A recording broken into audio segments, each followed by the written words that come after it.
Yes, good morning, good morning, good morning guys.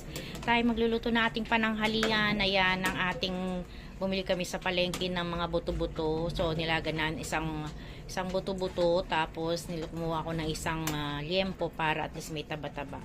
So nilagyan ko siya ng yan mga ingredients. May natira pa kami ng isang ano dito, yung mais, yan, mais na dilaw. So nilagay natin, so palalambutan lang natin yan guys. So ayan ang ating nilagang buto-buto. Samahan nyo kami hanggang mamayang maluto.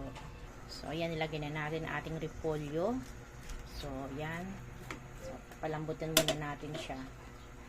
So ayan na guys, luto ng ating nilagang buto-buto. Ayan, sarap-sarap, yummy yummy. Oh, diba? Yan, sinahugan lahat na natin ng isang sayote,